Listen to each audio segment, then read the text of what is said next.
foremost, the game that we play is a very physical game, and the part I think I share as a head coach on my sideline, I know the respect that I have for that opposite sideline, and really just hope and pray that all the players that we saw out there get injured are going to be okay and move forward. I think that part I want to get out there. I also want to thank my wife who gave me a surprise visit. I didn't know she was going to be there today to have her with the girls after girls. My oldest, all she wanted to know is if we go swimming tonight. She really didn't care about 20 years of a drought here. So I'd like to thank Josh Whitman.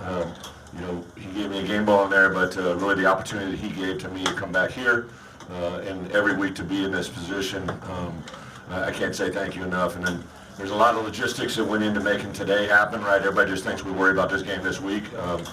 We have a 12 slate schedule. We're 4-1. And where this team is, I'm excited to literally, I told them last night in the team meeting at the end, I had a feeling that we're going to play well, and if we played our kind of football and played the way that I've seen them play and the way that we asked them to be coached, I thought we could have success. And then I can't wait to get on that plane, get back home, go swim with my daughter tonight, and then start the process tomorrow in our opportunity to play against Iowa. And I think these kids really feel that, and an exciting thing to be around. I thought our offense, Barry Lunny, had a plan. We knew it was they're a good team. I told our guys, hey, we always talk about maximizing our opportunities, but I was very cognizant, aware of they're a good football team, and when their opportunities come, we got to survive them. I knew they were going to have a play here, their offense, defense, and we need to survive those moments. I thought they did that, especially offensively. We just kept chipping away. Literally, at the end of at the halftime break, I said, hey, keep doing what we're doing. I know one's going to pop, and then lo and behold, obviously Chase delivered that opportunity there, and our defense keep giving the ball. We went over last night in the team meeting the last 5 games that Wisconsin had lost here in Camp Randall. The turnover ratio was 12-3, 12 turnovers to 3 for their opponent, and told the guys, hey, there's a lot of way to get to 4. 2 plus 2 is 4, 3 plus 1 is 4, 6 minus 2 is 4, right? The math is immaterial, but the math is the math. If we can hold on to the ball and take it away, we'd have a chance to win the game. I think that was a big part of today's success. So with that, open it up for some questions. Yeah.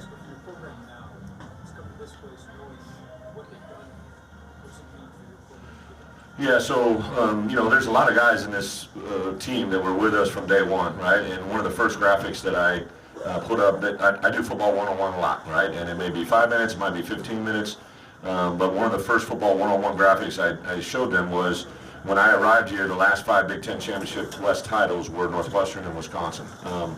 Wisconsin had won 3, Northwestern won 2. Obviously, Iowa did last year. But when I got here, that was the graphic I showed them. And I said, if you want to get to where you want to be, we're going to have to take care of these teams. And, obviously at the end of last year, we played Northwestern. We got them back up on our schedule. And then I put that graphic, that same exact graphic with the same font, everything, in front of them on Wednesday and expressed to them, like, this is part of where we wanted to be, right? And I'm very excited for the diligence they put into it. I couldn't be prouder of my coaches, our players. A lot went into today beyond the preparation of this week, and I'm excited to see that. How much emphasis did you put on stopping the run game, and how satisfying is it to hold Allen down? Yeah, I think one of the things I took during my early coaching years, and then as a coordinator, and then even my first couple years as a head coach, there's certain players on your team that can beat you, right? When you're watching an opponent, and I knew that the running back and really the run game in general, the way it did last year, it wasn't that game, right? And I knew if we wanted to have a chance, we weren't gonna we couldn't let them run the football on us like we did a year ago. And I tell you, Ryan Walters from last year at the end of the season to where we are today, I would bet you there hasn't been a day gone by where he hasn't watched that film, right, from a year ago, and put a lot of changes and a lot of nuances to where he is today. So that was a big one, but also we knew we needed to run the ball, right? And even though it wasn't going as well as we wanted at the beginning, we just kept pushing the rock, and then eventually that baby broke through. It seemed like this was Tommy's first big run. Yeah. Did you know that was coming from him, and did you see what you wanted to see? Yeah, Tommy just continues to impress me. just his diligence, his work ethic. He's got a very live arm. He's very accurate, very conscientious. He and Barry got a great rapport. I was telling a story on radio. I think it was Wednesday. I think the Big Ten Network or somebody put out a graphic. It had 6 Big Ten quarterbacks. Said who's the best quarterback in the Big Ten, and I captured it and I sent it to his dad and his to Tommy Senior and Tommy Junior. And I said I want to vote, but my guy's not on the picture frame here. What do I do? And first Tommy Senior sent back. He goes, Coach, we don't care about any of that. We're just trying to beat Wisconsin. Good luck on your road trip. I'll see you there. Right, so apparently he's in the stands. And then Tommy just liked his dad's comment. I think that's just what he is, right? He just. I think we gave him a rebirth on life in football. I don't know how much he enjoyed the last couple of years there, but he has a lot of fun in our room. We have a lot of fun with him. And I think it also probably gives light to quarterbacks in our system, either ones that we got or future ones, of how well this offense can play to a quarterback and let him do what he does. So 357 days ago, the yards were 491 to 93, and now today, a dominant response. How has it turned around? I think just progress. I don't think there's one certain thing I can do to it. Somebody's obviously going to point to we made a change in offensive philosophy, and I think the awareness to do that and the retention of our coaches. I only changed one coach, right? And our guys, I think it was great because I forced our coaches to learn Barry's offense, right? And Barry, I tell you, Barry's very talented on 2 different levels. He's incredibly talented and very creative, but he is a fundamental. I love the fact when I first hired him, he was a high school coach for 4 years, just because he needed to teach, right? And there's a lot of good coaches. I've witnessed and been around a lot of good coaches who are good coaches, but sometimes they miss that link to teach, right? Like when Coach Fry gave me my first job, he said his greatest concern was I'd never been in a classroom. And I've always taken that to heart because you have to be able to teach. It doesn't matter what we say, it's what they hear, and that's a big deal. But after the Virginia game last year, you were talking about you can't coach confidence. Yeah. Those guys to execute. How do you feel like you got confidence from that moment? Yeah, so one of the things that one of our team goals this year was to prepare and expect to win, right? And it was just a little sign, little subtle comment, but we constantly preach that, right? Like, what's the third diagram, the third thing on our wall, on our door walking in is to be here, right? Like, it's really easy. They're at practice. I know whether they're there or not there. If they're not there, they're going to be in trouble, right? But sometimes you can be present but not be there, right? And I tell the guys all the time, let's come over to practice, but let's be in the moment. Let's expect to have success. And it's just a bunch of these little chips in the wall that have led to where we are. But I will tell you this, nothing builds confidence more than success, right? I did tell him, on Thursday I do a travel meeting where a lot of times I don't talk about anything football, and I made a specific point to him, and they heard me. I said, going to Indiana, I expected to win, right? And I think I thought we had a good football team, but I was more convinced walking out of the locker room after defeat that we did, right? And it may sound weird, may not make sense to the outside world, but people in our locker room know what I meant. There were definitely some things we had to get corrected, and I thought if we correct those moments, good things are going to happen. Now, we have not a lot of great things. We're 4-1, We're to be 5-0, but we're not. But we do have an opportunity this week to play against Iowa, which is another, obviously, rematch game and a very physical football team that's going to come into our place. I would say right now, anything and everything anybody can do to make Memorial Stadium next Saturday be as loud as you can at 6:30. It's a perfect kickoff time. You can come and tailgate and experience Champaign with all of your friends. Bring a couple friends with you, and let them bring a couple friends, and let's make Memorial Stadium what it should be. But how do you put into context and perspective? When you left here a decade ago, you probably didn't think you'd be back. Maybe you did. Mm-hmm. But you've gone through a lot to get back to this point. Yeah. How do you put that all? It'll probably those moments kind of take place with Jen and I, and my personal journey. Like, I think our players, it's easy to see the response, and I know I love them, and I think the feeling is very, very mutual. But I don't ever make it about what that moment is, right? For me, I make it about us, right? It's about Illinois football. I'm very, I got a chance to see a lot of really good friends, a lot of good players that I've recruited, to come here and be able to play the way that we did. And to me, it's a sign of respect back to Madison, right? Like, people that I love and were a big part of my career, I'm proud of what we built at Illinois and what what we could show today. But that's just how my twisted mind probably works. But I wish I could give you a better answer. It's just it's a big deal. Believe me, it's a big deal. I know what's on my heart. I know what's in my background, my history. But to appreciate and enjoy this moment is really all I'm about right now. Is this a moment for your program? Do you think does exist moments for your program? It's a big deal, right? Like I told our locker room, like to do something that's never been done in 20 years, that's not common, right? Like you don't get those opportunities. So to have that moment was really, really very special. And that's what I made. So in answer to several questions this week to me about what it was for me to go back, I just kept going and putting things in front of our team. Game 5, rematch number 2. But then on Wednesday or Tuesday morning, I broke it out with, hey, you get a chance to do something that 20 years, there's been a lot of really good football players, a lot of really good players come through Illinois football over the last 20 years that haven't been able to do this, and for that reason it was a big deal. More emotional than you thought it might be? The only time I got emotional was when I saw Jen and the girls. I was excited. It was kind of one of those moments that literally Big Ten Network was interviewing me, and somebody kept saying, hey, Coach, there's a visitor here for you. I'm like, great, there's about 20 visitors here, right? And then I saw Jen working her way towards me with my 2 little girls, and that was pretty cool because I wasn't expecting that. Listen, I love my time here.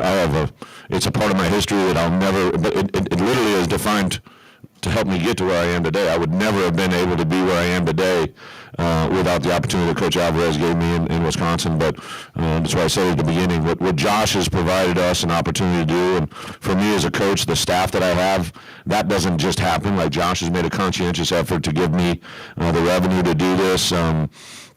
Just a simple thing to fly here, right? Rather than bus here, we bus to Indiana. We got a bus to Northwestern. On later schedule, we got a bus here again. That's a lot of back-to-back buses, and Josh gave us the opportunity to fly, and I know our players appreciate it. So there's just a lot of really good vibes in the Smith Center and DIA right now. You mentioned winning the turnover battle.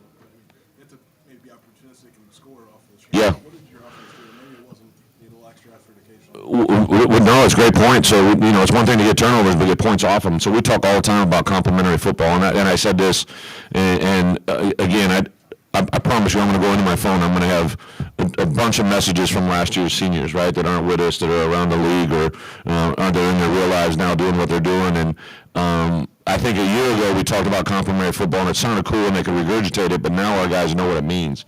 And you literally heard our offensive guys when, like that field goal or that at the start of the half, we talk about double dipping. So we took that opening drive and went, and then when they fumbled the kickoff, our guys are literally grabbing their helmets, points. Like they knew they were given a moment there that we need to get points out of. Did you know that first drive of the second half was going to be the pivot point of this football? I thought we played well coming out second half. So when we took the coin toss, Isaiah's my guy, and I told him, hey, if we win the coin toss, we're going to defer because I really wanted to have the ball in the second half. I wanted to have one more possession in the second half than them because I thought it would be a 4-quarter game, and I wanted to have an advantage to start the second half. But then when they won the toss and they took the ball, so it kind of worked in my favor in the way I wanted it to play out at least. So it's just about how you play the game. And then I think for them to score, I made a huge point last night at team meeting. We've been talking a lot about moments, right, and taking advantage of your moment. I said this team is a good football team. They're going to have their moments. They're going to try to grab the momentum swing, and we have to survive their moment in advance, and that's exactly what they did at the start of the game. Coach Tommy scored 3 times in little three short. Tommy DeVito scored 3 times in 3 runs. Did you wanted the ball in his hand at that point? They were sneaks, Bob. They did run. Yes, technically it goes a rushing stat, but he had to go 3 inches. But they were good 3 inches. They were definitely there. I think Barry, again, I think we saw some things that we wanted to be able to try to do. But, Tommy's ball security, his demeanor, his understanding of the game, I think is really good. Yes. Last one. You can go a couple, unless you got to go. Yeah. What's that?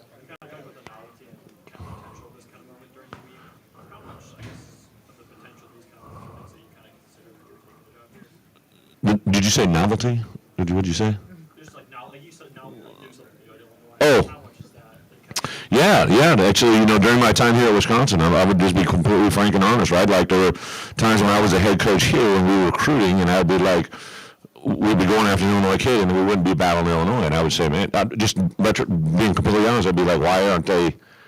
It just didn't make sense to me that they weren't considering them more. And then, when this opportunity became again, when I wasn't in coaching as a head coach, I was in the NFL. I definitely was watching this job, right? And I was like, I would do a lot of thinking about if this opportunity came, what would we do? And then to be quite honest, when Josh called, then we kicked it into overdrive, right? And we haven't let off the gas yet, right? Like, I mean, recruiting, the moment that we have right now, like, I can't wait because I have 2 phone calls that I have saved for today because I thought we would win, and I get to make those on the bus ride. And that's just kind of like, Jen gets mad because I'll make we had Thursday night is family night, and she was picking out blinds on the internet, and so I took that as an opportunity to call a recruit and his mom, and I left him a message, and it's just, there's a lot of fun stuff that's happening, and I can't wait to do more. Did you feel this group was extra motivated, given this was your first time back in a decade, on top of having been shut out last year, 24-0? I appreciate the question. Why you ask it, and the answer is no. This game was Game 5, rematch 2 on our schedule. I totally expected and thought we would play well today. I was more concerned for UT Chattanooga, right, because the outside world would take you down a path that I didn't know if they were mature enough to handle, and they handled that moment. Just like they handled Wyoming game, like I was worried about that opener, and obviously Wyoming's gone on to win a bunch of games since then. So these guys really live in the moment, and that's really fun to be around. And I don't mean that as a slight to Wisconsin, like, heck no, they're like, I told them the price for poker went up high on Tuesday, right? Like, actually we got a little bit of a bump on Sunday because we had the game on Thursday. So there's a lot of factors that went into our success today. You have a defensive front that's able to do what it's able to do. What does that allow you to big picture defensively? Our guys played fundamentally really good football up front. They play with extension, they play with their hands, but in the back end, we got some special players. We had a bunch of NFL scouts the last couple of weeks, and several of them have commented about the way that our defensive secondary plays, which allows you to have a lot of freedom up front. So, last question. Yeah, let's get going. We got to get the players. All right. Thank you, guys. We got 3 on the defense side.